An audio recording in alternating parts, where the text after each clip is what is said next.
What's your reaction to what you just heard from the president's national security advisor? Do you think there's hope of salvaging this relationship with Ukraine? So it is absolutely shameful what is happening right now. The White House has become an arm of the Kremlin.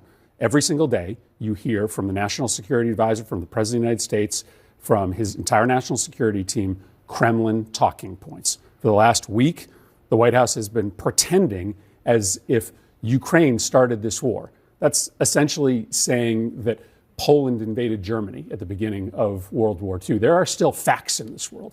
And the fact is this: Vladimir Putin is a brutal dictator. Russia started this war. And the entire pretext for that meeting yesterday was an attempt to rewrite history in order to sign a deal with Putin that hands Putin Ukraine. That is disastrous for U.S. national security. That means that China will be on the march. Putin may not stop. America may be at war with a nuclear power. And for what? For what?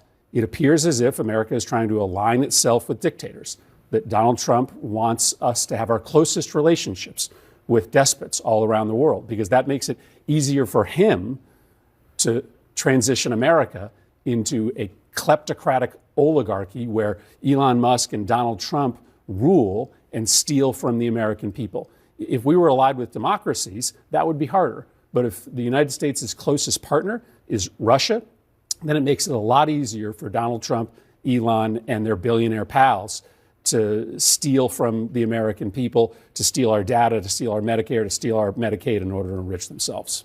There was a lot there. Let me just go back to the notion of trying to end the war. Is there a way to do that without negotiating with Vladimir Putin? Listen, I have no problem with a diplomatic solution. What Zelensky asked, I thought very understandably in the White House, was a simple question. How are you going to trust Vladimir Putin when he has sat down at the negotiating table multiple times before and never honored the agreement? What Trump is suggesting is that there is going to be a ceasefire that will require Ukraine to withdraw from the front, which then allows Putin to just march straight into Ukraine. So all Zelensky asked yesterday was, how do you know that diplomacy will work? And because he had the audacity to ask that simple question, he was ushered out of the White House. Contracts were canceled to support Ukraine's electricity grid.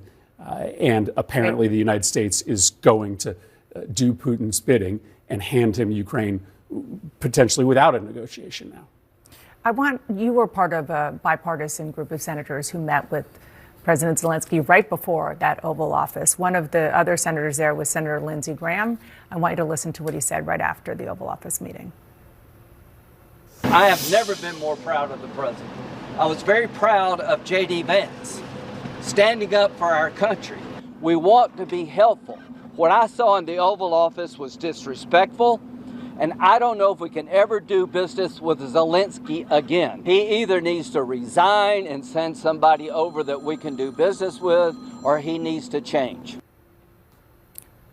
A couple things. One is, I want you to react to that, but also Senator Graham said that he was trying to help Zelensky before he went to the Oval Office, coaching him what to say, what not to say. Were you part of those conversations? Well, I can't speak to every conversation that Senator Graham had, but yes, I met with President Zelensky that morning, and President Zelensky was ready to sign that minerals agreement, no matter how insufficient it was, but had an obligation to have a conversation with the President of the United States about the disaster that would be wrought for Ukraine if they signed an agreement that didn't have Zelensky at the table and trusted Vladimir Putin. Vladimir Putin is not to be trusted. And so Zelensky had an obligation to raise that issue. And Vance seized on that moment to start a litany of Russia-baked talking points about how weak the Ukrainian army was, about how corrupt the nation is. The back half of that meeting